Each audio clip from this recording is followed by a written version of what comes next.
जैसा कि आज आज 14 अप्रैल है।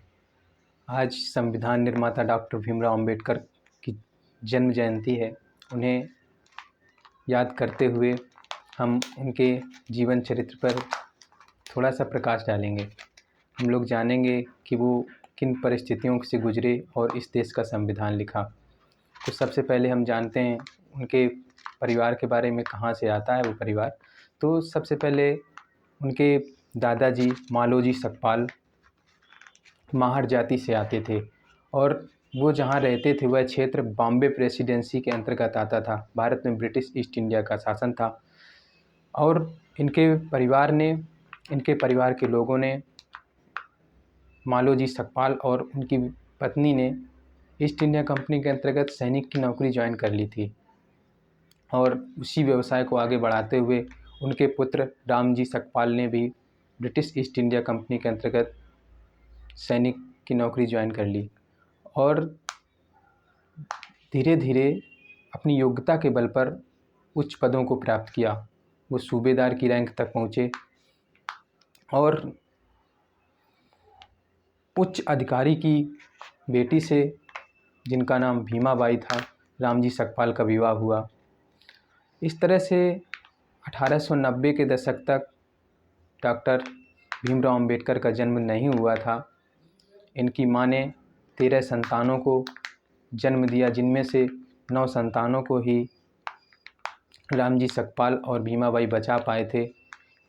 रामजी सकपाल के एक छोटे भाई थे जो संत हो गए थे। उन्होंने भविष्यवाणी की थी कि भीमाबाई से एक ऐसे पुत्र का जन्म होगा जो इस देश की स्थिति को बदल देगा, जो इस देश के इतिहास को बदल देगा, जो इस देश के दबे कुचलों और महिलाओं का मसीहा बनेगा। और ये भविष्यवाणी सही होती है।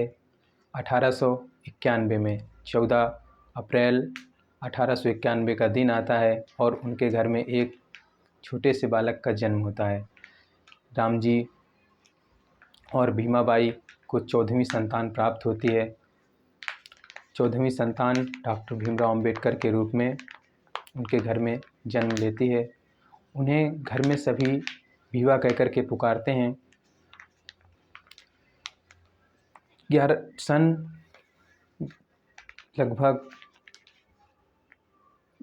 1894 में रामजी सकपाल रिटायर हो जाते हैं और उनके 2 वर्ष पश्चात ही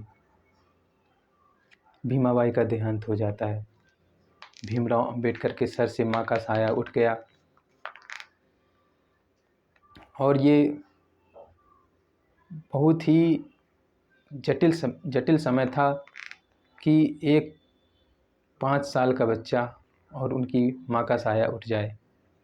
तब तक इनके पिता रिटायर तो हो ही चुके थे और उस समय वो मध्य प्रदेश के दाबोली नामक स्थान पर आ चुके थे और वहाँ पर खजांची की नौकरी कर रहे थे। वहीं पर कैंप पर डॉक्टर भीमराव अंबेडकर कैंप के विद्यालय में वहीं अध्ययन करने लगे।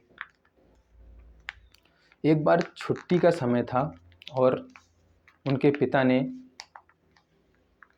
जो कोरेगांव में स्थानांतरित हो चुके थे, वहाँ से इन्हें पत्र लिखा कि गर्मियों की छुट्टी बिताने के लिए आप लोग हमारे यहाँ आ जाइए। तो ये और इनके बड़े भाई तथा इनके बहन का बेटा अर्थात इनका भांजा घर से निकलते हैं और घर के पास में जो स्टेशन था वहाँ से इनके भैया टिकट लेते हैं और ये लोग रेलगाड़ी पे बैठ जाते हैं। वो पहला समय था जब ये बच्चे ट्रेन से यात्रा कर रहे थे।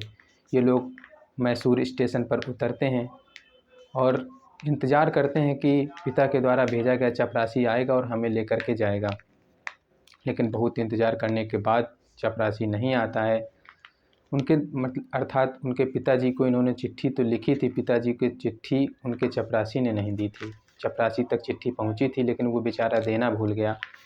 अब यहाँ स्टेशन पर डॉक्टर भीमराव अंबेडकर अपने भाई के साथ तथा बहन के बेटे के साथ में खड़े हैं और समय बीतता जा रहा है। सूरज ढलने वाला था।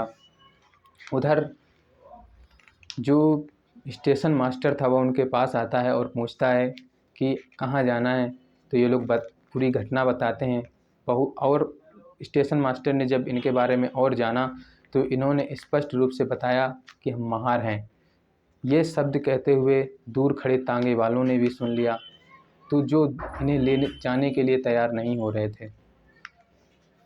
दुगना किराया और गाड़ी ना हाँकने की शर्त पर उन्होंने कहा कि गाड़ी तुम ही लोग हाँकोगे और दुगना किराया भी पड़ेगा। इस शर्त पर वो लोग गाड़ी लेकर, एक तांगा वाला इनके साथ चलता है और रास्ते में एक नदी पड़ती है।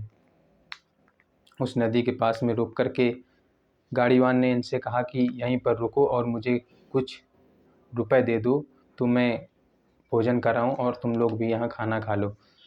तो इनके पास घर से लाया हुआ भोजन था। ये लोग भोजन करने लगे, लेकिन नदी में पानी नहीं था और पानी ना होने के कारण इन लोगों ने थोड़ा थोड़ा खाया और टिफ़िन बंद कर दिया।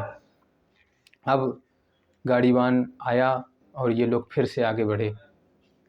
जब आगे पहुंचते हैं तो रात हो जाती है और एक जगह एक चुंगी पर रुकते हैं। चुंगी पर जब रुके तो रात में वहाँ पर खाने के लिए बैठे, तब पानी की फिर से व्यवस्था नहीं थी। गाड़ीवान के सुझाव पर इन्होंने खुद को मुसलमान बताते हुए चुंगी के चौकीदार से जाकर के पानी मांगा। उसने पानी देने से मना कर दिया। तो ये लोग भूखे और प्यासे रात भर वहाँ लेटे रहे। सुबह होने पर 11 बजे ये अपने पिता के पास पहुँचते हैं। पिताजी बहुत हैरान होते हैं और इनसे पूछते हैं